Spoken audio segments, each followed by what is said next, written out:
Bəli, indi keçək digər əsas məsələyə.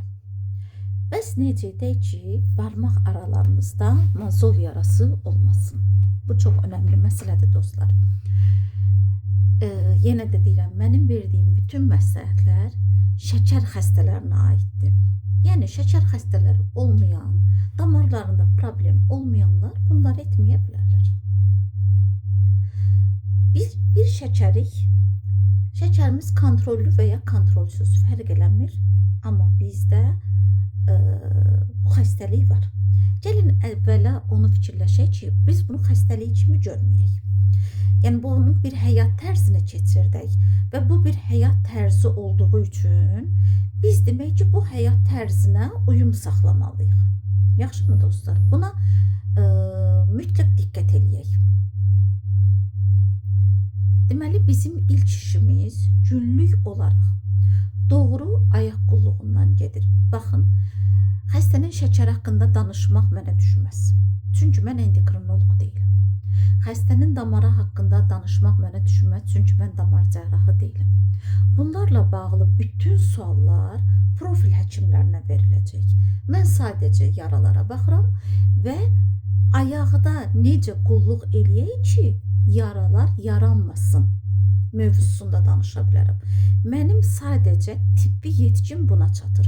Başqa heç birinə çatmır. Gəlin ona görə də xahiş edirəm əlavə sualları verməyək. Endokrinoloqlarla, damar cərrahlarla, infeksionistlərlə danışa bilərsiniz. Deməli, ayağımıza ilk növbədə edəcəyimiz doğru qulluqdur.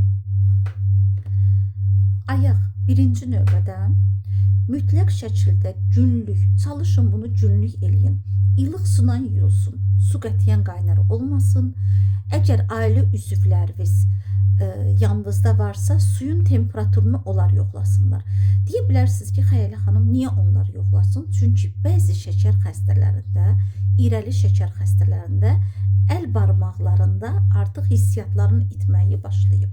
Adətən biz bunu görürük aşağı ətraflarda, amma bəzi ağır durumlarda hətta əl barmaqlarında belə hissiyat azalır. İkinci növbədə qətiyyən vannadan istifadə etmək olmaz. Yenə də sual yaranır ki, niyə olmaz? Ona görə ki, dostlar, biz ayağımızı vannaya qoyduğumuz zaman dərimiz yumşalır. Dəri yumşalır, dəri həssaslaşır.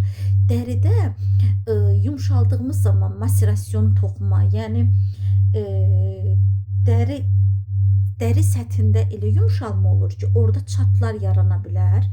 Suyun temperaturuna bağlı və ya çox suda qalmaya bağlı və o çatlardan, mikroçatlardan içəriyə infeksiya girə bilər.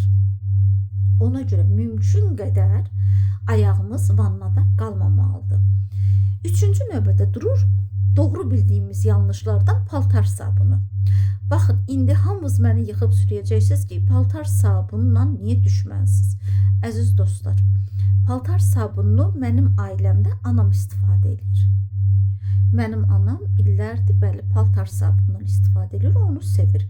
Mənsə buna qarışmıram. Ona görə qarışmıram ki, o şəkər xəstəsi deyil. Amma şəkər xəstələrində dərinin pH dəyərini pozduğu üçün qətiyyən paltar sabunundan istifadə eləməyin. Mən sizə hansısa bir firmanın, hansısa bir bahalı firmanın sabununu da məsləhət bilmirəm. Mən deyirəm ki, gözünüzə vura biləcəyinizi ayağınıza vurun, bədəninizə vurun. Şəkər xəstələrindən söhbət gedir. Təkrar edirəm ki, artıq suallar verilməsin. Yəni, körpə uşaq sabunu və ya şampunu. Siz bundan istifadə edin. Bununla ayaqlarımızı yuyuruq, ilıq suyla başa saldım artıq necə və ayaqlarımızı, barmaq aralarımızı özəlliklə mütləq şəkildə qurlayırıq. Qurladıq. Dırnaqlarımızda problem varsa, dırnaqlarımızı qətiyyən özümüz kəsmirik. Bəzən də ailə üzvlərimizdə diqqətsiz davrana bilərlər bizim dırnaqlarımızdan bağlı. Elə olsa, əgər manikürdən, pedikürdən başı çıxan varsa və yaxud da dırnaq daha yumşaqdırsa, onlara müraciət edin. Əgər daha sərtdirsə, podoloji mərkəzlərə müraciət edin. Baxın, yenə də deyirəm, mənə gəlin demirəm. Podoloji mərkəzlərə müraciət edin deyirəm. Çünki burada hər sözümdən fikri dəyişdirib başqa cür yorumlaya bilərsiniz. Ona görə də açıq danışıram ki, Bu bizdə də var, amma bizə gəlməyimiz önəmli deyil. İstənilən yerdə, istənilən rayonda podoloqlar varsa, yəni dırnaq və ayaq mütəxəssisləri varsa, onlara da müraciət eləyə bilərsiniz.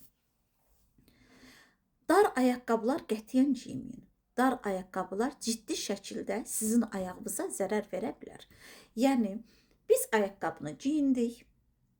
Ayaqqabını geyindiyimiz zaman o üçbucaq olsa və bizdə hissiyatımız yoxdur, hiss eləmirik ki, bizim barmaqlarımız sıxılır, bu bizim barmaqlarımızı, ayaq barmaqlarımızı sıxır və onsuz da zəif olan qan dövranı pozulur barmaq uclarında. Demək ki, qan dövranı pozulduğu zaman nə baş verir? Artıq toxuma oksigenlə təchiz oluna bilmir. Təchiz olunmadığı zaman dostlar, orada artıq xırda qızartılar və o qızartıların üzərinə qoyduğumuz yanlışlar ki, indi onu da izah eləyəcəm və bunlar çox ciddi problemlərə səbəb olub barmaq amputasiyaları və ya ayaq amputasiyalarına gətirib çıxarda bilər. Tamam, siz indi 100 il, 70 il, 50 ildir belə bilirsiniz. Siz deyirsiniz ki, mənim qonşum onu qoydu, sağaldı, filan kəs onu qoydu, sağaldı. Gəlin işimizi şansa buraxmayaq da. O sağalan, hal-hazırda sağalmayan da yüzlərlə pasiyentlər var. Ona görə də məsləhət verməyin deyirəm sizlərə. Bilib-bilmədən danışmayın. Səbəb budur, yəni mənim belə sərt çıxış eləməyimin səbəbi budur. Yoxsa kim nə istəyirsə yaza bilər və yaxud da heç kimə demirəm mənim fikirlərimlə razılaşın. Razılaşmaya da bilərsiniz, qərar sizindir. Bunu öz orqanizminizdə eləyin də, başqalarına məsləhət bilib, onların da yönləndirməyin. Bu barədə deyirəm. 4-cü yerdə durur əziz dostlar, ayaqqabı içliyi. Ayaqqabı içliyi də çox önəmlidir. Düşünün ki, biz bir ayaqqabı geyinirik. İndi bir də əlavə bir söz demək istəyirəm. Bir videonun altında yazıblar ki, kasıb ayaqqabısı. Kasıb ayaqqabısı, varlı ayaqqabısı deyilən bir şey yox deyə dostlar. Heç kim demir ki, ayaqqabını get 300, 500, 1000 manat al. Normal ayaqqabı alırsan bu parçadan da ola bilər. Amma ayaqqabının içi təmiz olmalıdır. Satırlar da Türkiyənin istənilən mağazalarında və yaxud da Trendyol deyilən bir şey var. Trendyoldan da bunu zakaz eləmək olur. Ayaqqabı içilikləri heç qiyməti 3 manat, 5 manat deyil. Onların qiymətləri çox ucuz bir şeylərdir. Alırsınız, orada razmerlər səhv eləmirəmsə 46-ya qədərdir. Öz ayağınızın formasında kəsirsiniz. Bunlar havalıdır da. Ayağı rahat saxlayır, yumuşaq saxlayır, həm də havalı saxlayır. Havalı qalmaq o deməkdir ki, ayaqqabının içində ayaq nəm olmur. Demək, bizim birinci şərtimiz nədir? Ayaqqabı uzluğunun yumru olması, yəni 90 dərəcəli olmalı, 3 bucaq olmamalı, barmaqlarımızı sıxmamalı. Bu qadınlara və kişilərə aiddir. Və ayaqqabının içliyinin təmiz olması. Yaxşıdır, indi əlimizdə ayaqqabı içliyi yoxdur məsələn. Neyəcəyik? Götürəcəksiniz, o zaman paltar sabununu burada devrəyə girə bilər. Götürəcəksiniz, ayaqqabınızı heç olmasa 15-20 gündən bir yuyun hamamda. Şotqadı da götürün, qəşəng suyun altında yuyun, qurudun. Bir dənə ayaqqabınız da varsa heç bir problem yoxdur da. Axşamdan yuyacaqsınız, qurudacaqsınız. Səhər-səhər də doğru şəkildə giyinəcəksiniz. Baxın, mən bunların eğitimini vermək istəyirəm insanlara ki, yaralar yaranmasın. Çünki o qədər ciddi yaralarla gəlir insanlar mənə. Bu hallardan baş verir də fəsadlar. Bir də mazollar. Ayaq altında olan mazollar.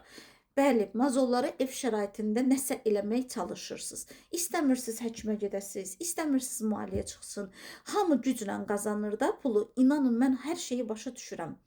Amma sizin ayağınızın altına qoyduğunuz o kimyavi məhsul var, aptekdən alırıq mazol dərmanı adının. O kimyavi məhsul şəkər xəstələrində şəkərlərin dərilərini yandırır. Və o yanıq yerindən ciddi infeksiya girir içəri və qan dövranı yaxşı olmadığından ötürü də ciddi yaralara səbəb olur.